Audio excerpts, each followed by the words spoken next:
So I am from Morgan Chemical. Morgan Chemical is a chemical intent-based company providing chemical solution to pharmaceutical, food, and different many textile sectors. So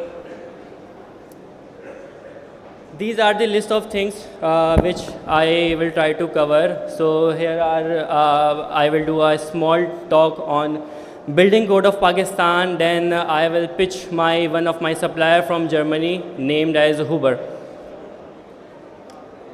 so building code of Pakistan, ये building code हमारे पास होती क्यों है और इसकी क्या हमारी इसकी इम्पोर्टेंस है और इसको हम फॉलो करके इस बीसीबी को फॉलो करके हम किन किन इंसिडेंट से बच सकते हैं। तो बीसीबी बेसिकली एक रेगुलेशन बेस्ड हमारे पास कोड्स होती हैं कुछ, जब हम आर्किटेक्चर हमारे जो होते हैं, जब वो बिल्डिंग बना रहे होते हैं, जब उसकी स्ट्रक्चर ड्रॉ कर रहे होते हैं, तो उसमें किन किन चीज़ों का ख्याल रखते हैं ताकि फ्यूचर में हम किसी इंसिडेंट या एक्सीडेंट या फायर बेस किसी एक्सीडेंट से हम उसको प्रिवेंट कर सकें। सो बिल्डिंग कोड जो होती है वो हमारी किस किस चीज़ों की होती है, यहाँ पे लिखा हुआ है जैसे कि स्ट्रक्चर डिज़ाइन होती है, उसमें फायर सेफ्टी, एस्केप रूट कैसा होता है बिल्डिंग का कि अगर उसमें फायर लगे या कुछ ऐसा एक्सीडेंट पेश हो तो एस्केप रूट बहुत इजी होनी चाहिए ताकि हम बिल्डिंग को बहुत आसानी से इवैक्यूएट कर सकें। कोर ऑब्जेक्टिव ऑफ बीसीपी, हम जो बिल्डिंग कोड हम फॉलो करते हैं उसका ऑब्जेक्टिव क्या होता है हमारे पास। Objective is to prevent ignition, to limit fire spread, to reduce smoke generation, to ensure safe evacuation and to protect property. So जो BCP फॉलो करते हैं हम, उसमें हमारे पास बिल्डिंग में डिफरेंट फायर सेफ्टी मटेरियल्स होते हैं। फॉर एग्जांपल अगर मैं बात करूँ, बिल्डिंग्स हम बना रहे हैं, बिल्डिंग में हमारे पास केबल्स यूज़ हो रही हैं, वायर्स यूज़ हो रहे हैं, कनेक्टर्स यूज़ हो रहे हैं और डिफरेंट सोलर पैनल से रिलेटेड चीज़ें हैं, इलेक्ट्रिकल इक्विपमेंट हैं। तो उसका मटेरियल हमारे पास कैसा होना चाहिए, उसका मटेरियल हमारे पास फ्लेम रेजिस्ट होना चाहिए। अगर उसमें आग लगे तो वो लो स्मोक जनरेट करे एंड जो उस स्मोक प्रोड्यूस हो रहा है फ्लेम की वजह से उसका जो गैस होता है वो टॉक्सिक ना हो। Why cables are important under BCP. तो केबल हमारे पास बेसिकली एक ऐसी चीज़ है कि जब भी आग या ऐसी कुछ एक्सीडेंट प्लेस हो तो cables are the first thing which ignite first.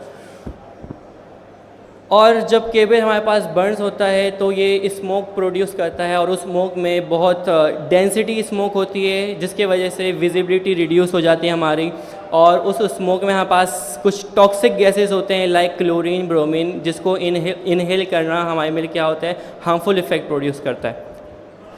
So here are the products, our German based products Huber, जो कि हमें हेलोजन फ्री फ्लेम रिटार्डेंट देते हैं हमें। इसमें होता क्या हमारे पास, ये हेलोजन फ्री क्यों है, हेलोजन फ्री होने का सबसे मेन मकसद ये है कि जब भी हमारे पास स्मोक प्रोड्यूस हो तो उसमें हमारे पास जो टॉक्सिक गैसेस होती हैं लाइक क्लोरीन और ब्रोमीन जैसी गैस होती हैं जो कि हमारे हेल्थ के लिए हार्मफुल होती हैं, हेलोजन फ्री होने की वजह से वो टॉक्सिक गैस प्रोड्यूस नहीं होती हैं। तो हमारे पास दो रेंज है इस प्रोडक्ट की, नेम्ड एज मार्टिनल एंड मैग्नीफिन। मार्टिनल हमारे पास एल्यूमिनियम हाइड्रोक्साइड बेस होता है और मैग्नीफिन हमारे पास मैग्नीशियम हाइड्रोक्साइड बेस होता है। तो दोनों में फ़र्क सिर्फ ऑपरेशन का फ़र्क ये है कि एल्यूमिनियम हाइड्रोक्साइड बेस जो है वो 220 डिग्री सेंटीग्रेड और उससे कम टेम्परेचर पे वर्क करता है, और जो हमारे पास मैग्नीशियम हाइड्रोक्साइड है ये 330 डिग्री सेंटीग्रेड पर वर्क करता है।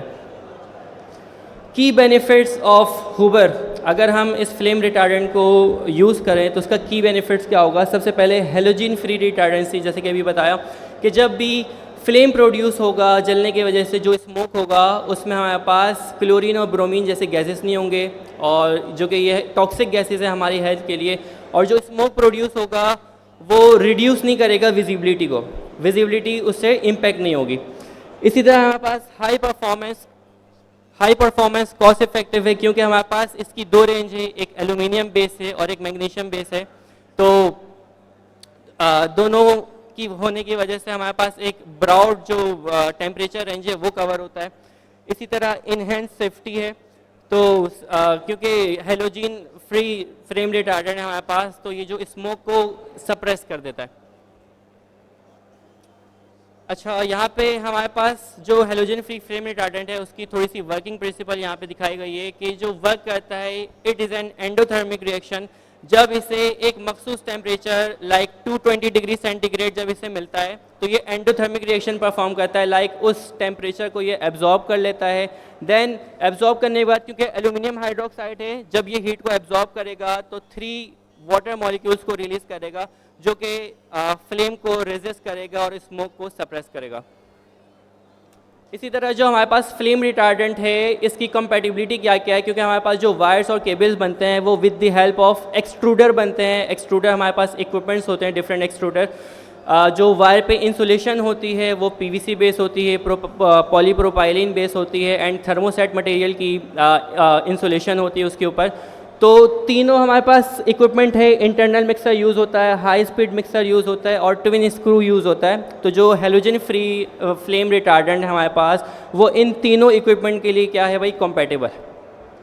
Now I'm going to conclude the topic. So with the help of halogen free flame retardant हम हेल्थ बेस को अगर देखें तो हेलोजन फ्री फ्लेम रिटार्डेंट की मदद से हम टॉक्सिक गैसेस को मिनिमाइज़ कर सकते हैं, हम सेफ्टी हेल्थ को इंश्योर कर सकते हैं एंड जो रिस्क इंजरी है उसको हम लोअर कर सकते हैं।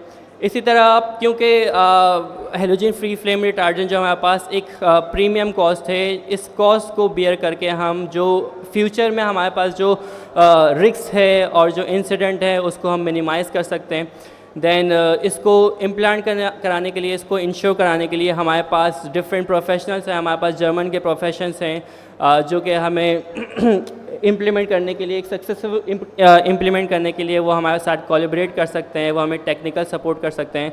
और हमने पिच कर रहे हैं हम पाकिस्तान में डिफरेंट, हमने केबल मैन्युफैक्चरर हैं उनको भी हमने सैम्पल्स प्रोवाइड किए हैं ताकि हम फ्री फ्लेम रिटार्डेंट वायर्स और केबल्स को प्रोड्यूस कर सकें। Thank you for listening.